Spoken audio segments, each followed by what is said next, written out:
Hi guys, welcome back to the channel. So today we are going to be taking a look at the Redcat Racing Gen8 V2 Scout 2. Very long name.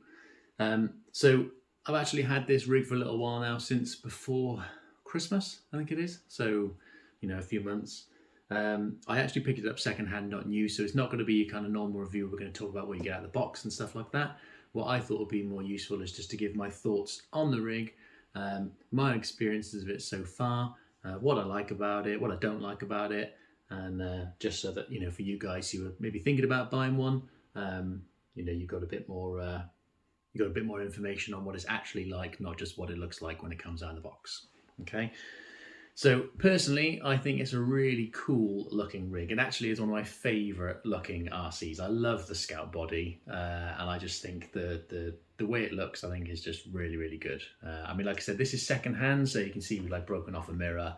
Obviously, it's not stock. You know, I've put a roof rack on it. It's got lots of stickers on it. We've changed the wheels and the tyres, but you know, I just think it's a really awesome looking rig. So if we just turn it around a little bit so you can see it. Okay. On the back.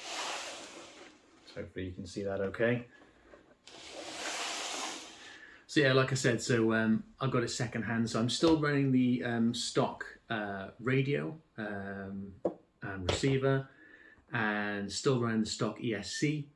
But it does have a different steering servo in it. It's actually got a Savox steering servo in it, which I fitted. And it's got a different motor in it, because when I picked it up secondhand, it had a different servo in it and it had a different motor in it already, and the motor was way too slow and the servo was rubbish. So anyway, and I didn't come with the stock wheels and tyres. I do like the stock wheels and tyres that it comes with. From the pictures I've seen, I've got no experience of what they drive like, but it didn't. It had some, actually had some nice red beadlock wheels with Proline Hyrax tyres, but they weren't tall enough for my liking, so I've actually put them on my son's RC. So I picked up these ones, which if you want to know where you can get these wheels and tyres from, I'll put a link in the description. Same for the roof rack as well, and the accessories, I'll put a link in the description. Anyway, back to the actual rig itself. So yeah, I think it's a really great looking rig. I really like it, really happy I bought it. I got it for an absolute steal. For those of us in the UK, unfortunately, you know, it's not readily available. You can order it from Redcat and you can get it delivered to the UK, but by the time it gets in the country, the actual price of it is then, you know, it's not one of your cheaper crawlers. You know, you're not far off being able to buy a TRX4 Bronco, you know, with a price difference. But I got this for an absolute steal, so it was too hard to turn up. But obviously for you guys in the US and stuff like that, you know, obviously it's a lot cheaper than your TRX4 and stuff like that. I've got a TRX4 Defender as well, so it's been nice to compare the two to see how the Redcat does actually fare against the TRX4. And I would honestly say the Redcat holds its own. You know, we've given this Redcat the same beatings we have given the TRX4. You know, it's been mudding, it's been rock crawling, my kids have driven it, and you know, that normally results in lots of crashes. And it has been absolutely solid. I mean, obviously we've got a different motor and a different steering servo, but that's not because I can say they broke. They just, you know, the ones that came in it when I had it were rubbish, so I replaced them. But the standard components and everything, I can't fault them. You know, it seems really tough. You know, it just goes, it takes it. I love the flex that you get on it. You know, the flex is awesome. You get such good flex on it when you're out crawling, and I just think it looks really scale as well. It looks really cool. So I do love the flex on it and the suspension. So yeah, so it's really good. But let's pop the lid off. Let's take a quick look at it. We'll just talk through some of the features. I mean, issues, I haven't had any. Basically, you know, I've had no problems with it whatsoever. It is one of my most reliable crawlers. You know, you get it out, you take it for a crawl, it takes a beating, you take it home, charge the battery, and you're ready to go again. It is an absolute beast. I absolutely love it. You know, if it was easier to get them in the UK, I'd get another one in purple, and I'd really like to get their new 1/8 scale rig that they've got as well. But yeah, anyway, let's pop the shell off and we'll have a look and show you what it's like. Okay, so firstly, one of the really cool things about this rig is how the shell's attached to the body. Now, when I first read about it and I got it, I thought, oh, this is going to be a nightmare, isn't it? It's just basically got this, like these Velcro straps. But to be fair, they hold the body on every time. I mean, obviously this is second hand, so that Velcro's been on there for a long time, but still, it just sticks, never comes off. So you just basically lift the body up, off it comes, and there's your body off your car. You know, it's great. And if we just pop that over so you can take a little look. So you've got your Velcro and you've got your like inner wheel wells. Yeah, so you've got your 4 Velcro points, okay? And that obviously attaches onto your Velcro on the body, on the actual chassis, okay? So you can see how well it works because it's holding on bits of crap on there. Nice. But yeah, so anyway, so yeah, it goes on really well. The shell, really tough. I have cracked the shell on the very front here, but I mean, otherwise that's it. And like I said, it's had lots of tumbles, lots of scrapes. As you can see, I've fitted my own lights. Yeah, I've fitted my own lights. It does come with the light buckets, but it doesn't come with the little screw pieces. So I've actually just did my own light kit because I didn't want to pay to buy a light kit. And obviously you can get some aftermarket ones as well. But again, being in the UK, it's a little bit harder to get hold of them and the price racks up then. So, but yeah, if we turn that over, look. So I've just fitted a roof rack, some accessories I've made, and then just run the wires through the roof. And then they all come through to just connectors here. And then obviously I just ran a splitter from the receiver box. Okay, so let's take a look at the actual chassis itself. So you've got obviously your inner like frame that meets up with the shell. So again, it does actually keep the rig pretty clean inside, very similar to the Traxxas design. It does keep a lot of the mud and the grime out of the shell, which is really nice, out of the car, which is really nice. I do like all the bracing and everything that you've got here as well. It's a nice solid shell. Obviously, you've got your battery tray with your battery straps. The clearance to the shell is great. I've got a massive 3S battery and a big chunky hard case, and lovely, just sits in there nicely. You got your standard receiver box. It isn't actually waterproof. It does, it's not sealed. So if you are going to run in water and stuff, it'd be a good idea to either change it or waterproof it, or do the old balloon over the receiver trick.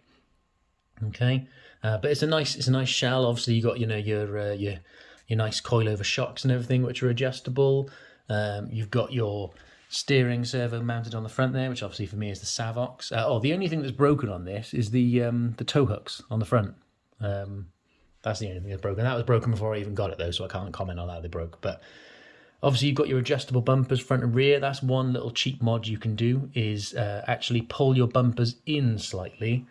I see I've pulled mine in all the way on the front, and it gives you a bit more ground clearance on your approach angles and your departure angles. So that's a nice little free mod. Just spin it around.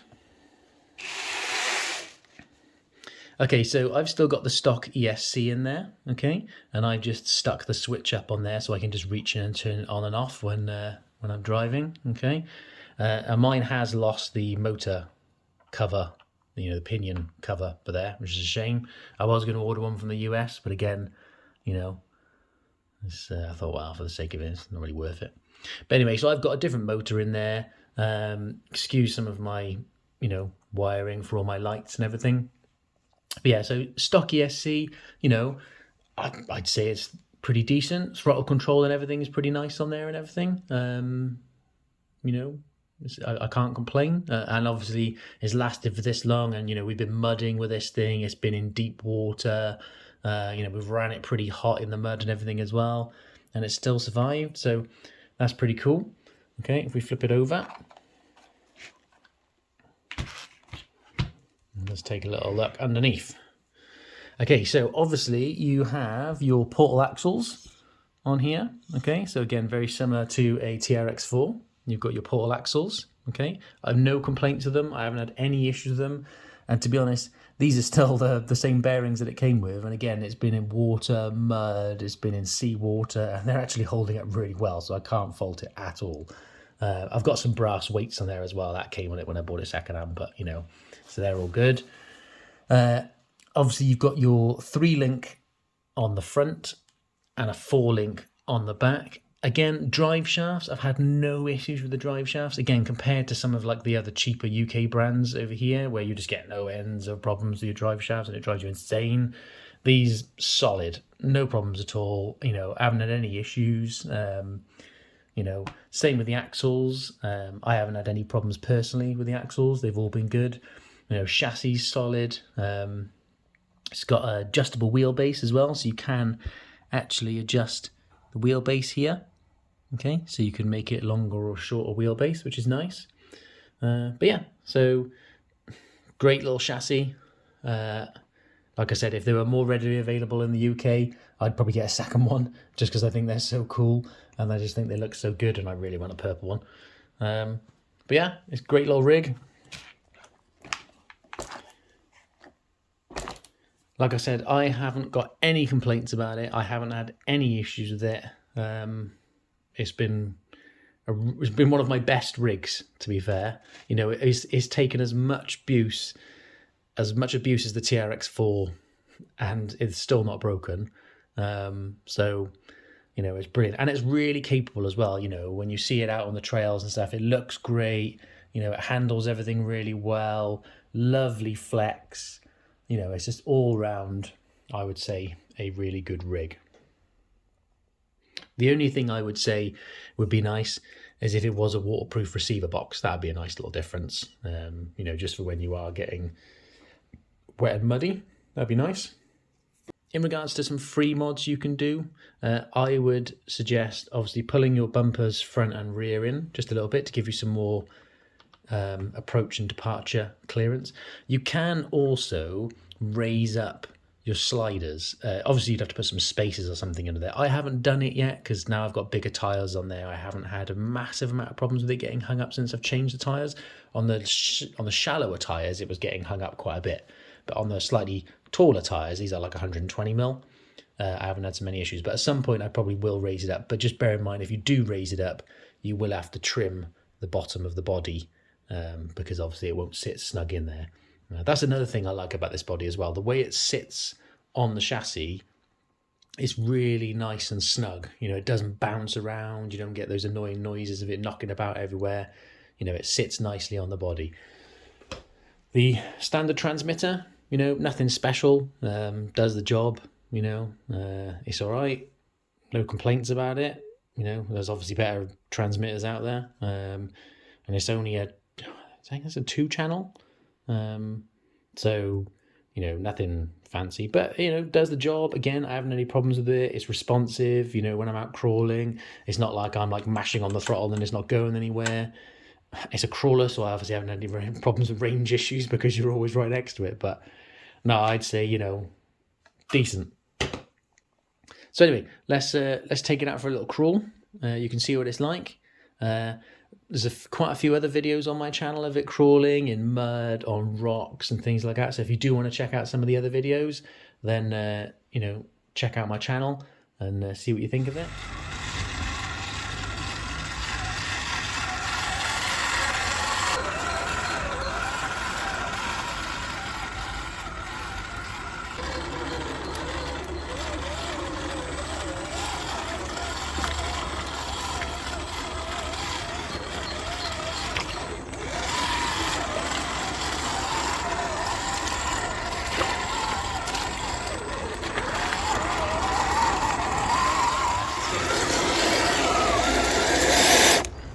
See how it gets up. There we go, made it. A bit of side hilling. See how it does.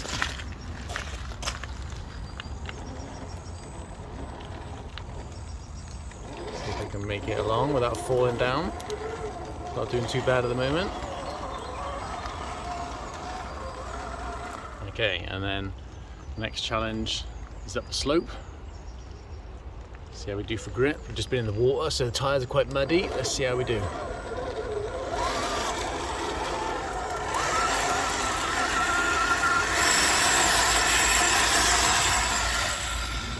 Actually not bad. Okay, so in terms of trail speed, so the motor we've got in here at the moment is a Surpass Hobby 5-slot 10 turn. So, you know, it's probably a bit quicker than what the stock motor would have been. But let's see how we do for crawl speed. So that's part throttle. Let's go full throttle.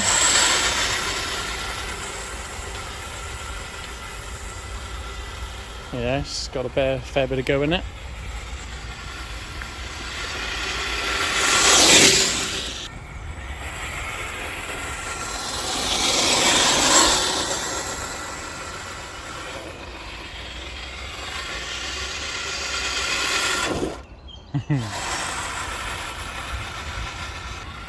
Got a nice little route here for all the garlic.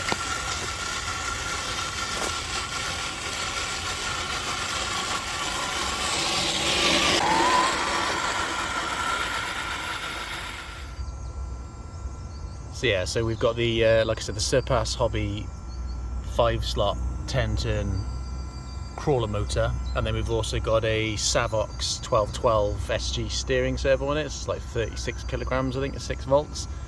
So yeah, I love the body on the Scout. I just think it looks so cool. You know, it's a really nice looking body. Just looks so nice when it's crawling along. And yeah, I just love the flex you get on the Gen8 V2. It's so nice. So let's have a little crawl along this log and see if we can see some. If we don't fall off straight away.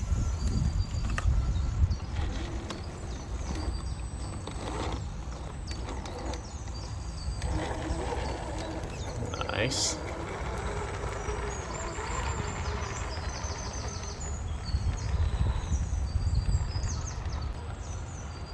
It just looks so good. Just look at it, just squatting along.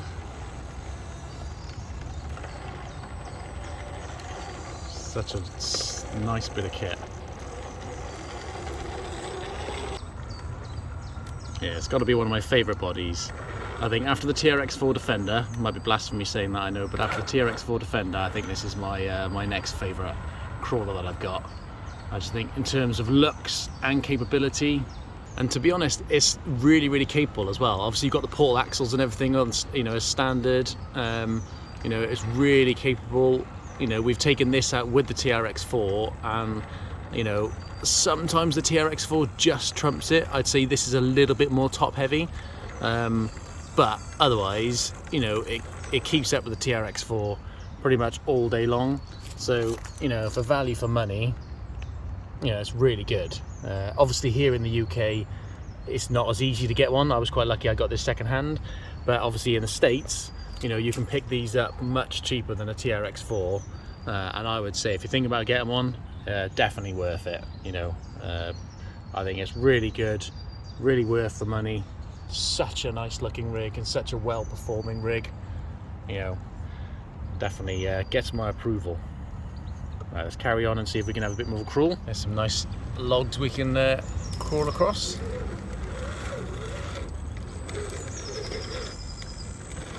So they got a lovely flex.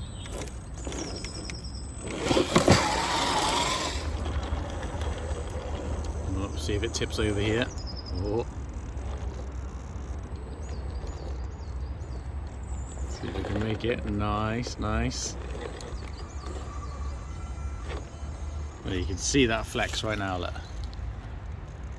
Yeah, that's just lovely. Look at it. Just looks so good. See if we can make it up here, shall we? Nice.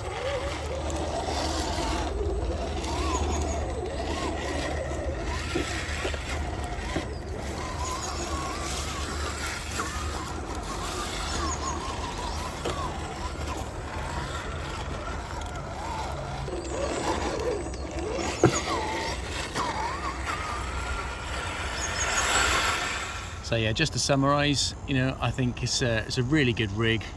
You know, some of the things that are really good about it, you know, the portal axles, it is actually really well built. You know, I haven't had any issues with drive shafts, you know, differentials, axles, you know, nothing at all. It's just been, you know, pretty solid. It is a little bit noisy when you're crawling, I actually quite like it now. It's a nice little feature, gives it a bit of character. But yeah, so overall I'd say it's a really good rig. I would say if you didn't want to spend TRX4 money, but you wanted something that was pretty much almost as capable, I would say the Gen 8 V2 is your go-to rig. Definitely good value for money. You know, for you guys in the States and where you can pick one up nice and easily, you know, it's a no-brainer, I would say. But anyway, hope you found that helpful. Don't forget to like, share and subscribe. Drop me a comment if you've got any questions. Thanks very much for watching, and we'll see you on the next one.